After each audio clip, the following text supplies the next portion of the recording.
Paramount Pictures takes pleasure in presenting highlight scenes from one of the most fabulous love stories ever screened, Golden Earrings, starring Ray Milland and Marlena Dietrich, with Mervyn Vai, Bruce Lester, Dennis Hoy, and Quentin Reynolds.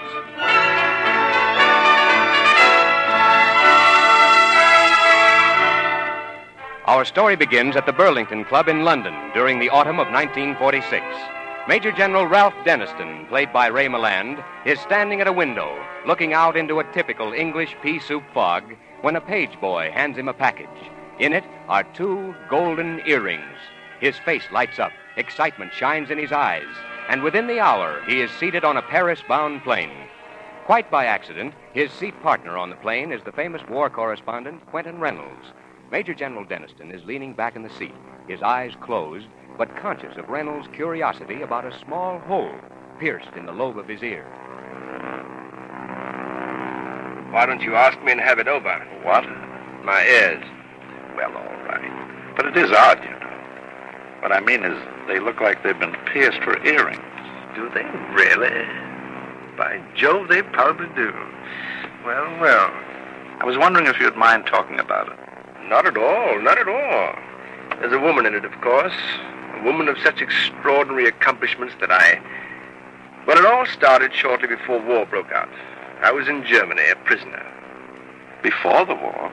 A prisoner? Yes, I was a lieutenant colonel then, and together with a youngster named Bird, was on a special mission. Very hush-hush, you know. We were trying to nail a poison gas formula, something new, an appalling byproduct of Nazi frightfulness. Anyway, I don't think I was very good because the blighters knocked us off like a couple of sitting pheasants. And we were being held for questioning, Bird and I, in a farmhouse not very far from Weimar. One way and another, we were in a pretty tight spot. Anyhow, we'd planned to escape, and this was the night. This was it. Wasn't much of a plan. Odds against it coming off were about 1,000 to 1. I didn't know about Bird, but personally I was scared stiff. I don't know about you, but personally I'm in an absolute sweat. Positively trickling, sir. Well, here we go. It's jolly well hope only one of them comes up. More than one, we are sunk.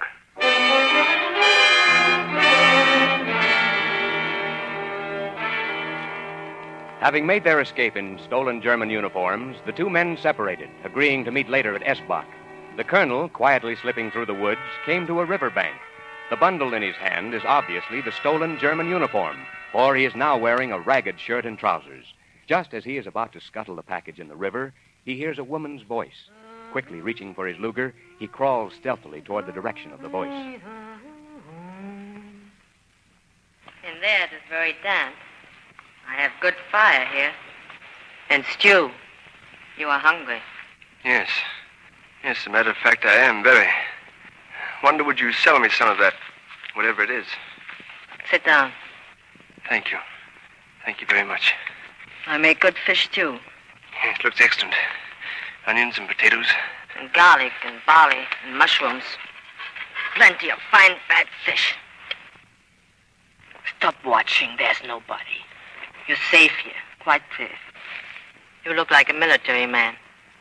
Eat. It is good. Thank you. Better you put that coat on, Liebling. Coat? Thank you, I'm not cold. I know it is a military coat. And there's also a good pair of trousers, too. Huh? And you were going to throw into the river that bundle. You must never throw away things that are worth good money. German uniform. You're not German. You're English. Huh? Madam, you're drawing some very dangerous conclusions. That man you killed. You look in his mouth? You should. Sometimes these Germans have gold in their teeth. You are the colonel, huh? They catch the other one, your friend? Oh, Liebling, you must not kill me, not with that. The patrols would hear, they would come. How did you find out about me and the escape and the rest of it? They know it in the town.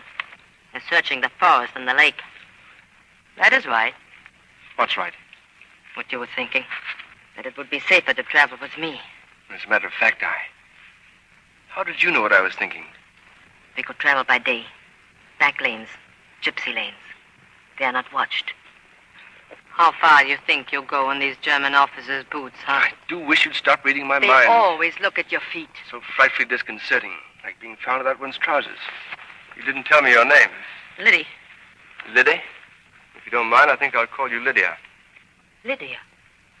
That is nice. Tomorrow, I have a wonderful coat for you. Fine blue and yellow gypsy coat. And boots. And razor. Razor belonged to my second husband. Thank you. Your husband, where is he? He killed a Gazi, and they hang him. Good. I mean, poor fellow. Did he have any papers? Papers? Yes, identification card or whatever I'd need if I took his place. In name only. No. No papers. Huh. They take them. But I have his clothes. Clothes? Lydia, do you think you could make me into a gypsy? What idea? What cleverness. Huh. And in a Gazi.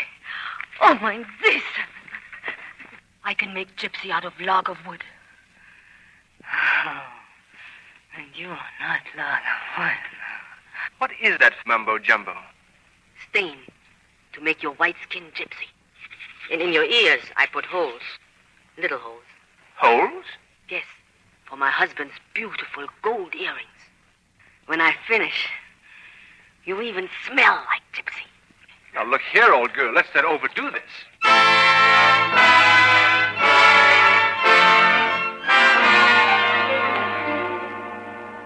From that moment on, the colonel became a gypsy. His skin darkened, 2 gold earrings in his pierced ears. Slowly, after meeting with a caravan of gypsies, they made their way toward Esbach to meet young Bird. Danger of discovery lurked everywhere, and there were many close calls along the route. After the meeting with Bird, who was disguised as a bicyclist, the two again parted. Bird to go into the town and contact Professor Krosigk, and the colonel to wait impatiently at the gypsy camp for his return. There are no wings on bicycles, Liebling. And that man, this Krosigk, where he lives, is good 5 miles. Give to your friend time. Give to him time. You know, Lydia, I used to be a rationalist. What is that? Well, it's sort of believing only in what you see or hear or feel. But lately, I've begun to suspect that there are more things in heaven and earth than I ever dreamed in my philosophy. You learn much when you learn that. You know, you never did tell my fortune. You get back to your country, safe. You still know what I'm thinking. You are easy, Liebling. Very easy. What else? You will be famous. And you'll never go hungry. Except in your heart. What else? You have been in danger of death 3 times. I can go on from there myself. You're thinking I'll be leaving you soon. How you know? You're easy, Liebling. Very easy.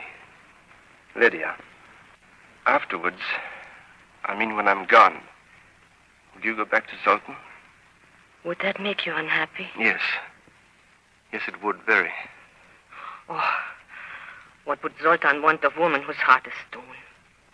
See? Already it is growing cold. Oh, Lydia, I want you to know that in these last few days I've been very happy. Happier than I thought it possible to be. And that's very odd because they've been days of danger and uncertainty. I don't suppose I'd begun to realize it until now that my time with you is almost run out. You are the most wonderful person I ever met. Your generosity and your warmth and affection. Your loyalty and devotion. The way you spill over with it. It's made me feel very good. And very secure. And very inadequate. Oh, you not know your sweetness. You say something. Maybe it is your head you turn and smile at me. And then there's beauty in you like water in sun. And it make my heart pour down into me. Till I love you so. More than I can bear. Oh, Liebling. bravely.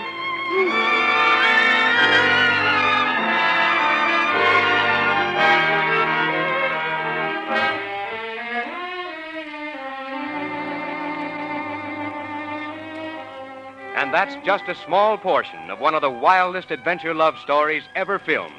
Marlene Dietrich plunges Ray Milland into a fantastic series of escapades that, well, we can't tell you anymore because we don't want to spoil the many surprises you've got coming when you see Ray Milland and Marlene Dietrich in Paramount's blazing gypsy love story, Golden Earrings.